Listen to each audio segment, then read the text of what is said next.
بیت المعمور اور بیت العزہ میں کوئی فرق ہے؟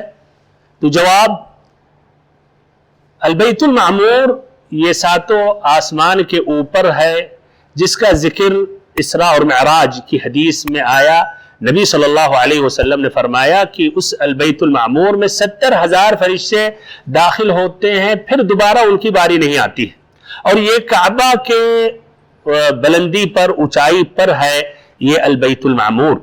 اور بیت العزہ جو ہے یہ دنیا کے آسمان پر وہ گھر ہے بیت العزہ، جہاں قرآن مجید کا نزول ہوا، اور پھر 23 سال میں مختلف اوقات میں، مختلف ٹائم میں اس بیت العزہ میں جو قرآن نازل ہوا وہ نازل ہوتا رہا، جس طرح کہ ابن عباس رضی اللہ عنہما سے مروی ہے۔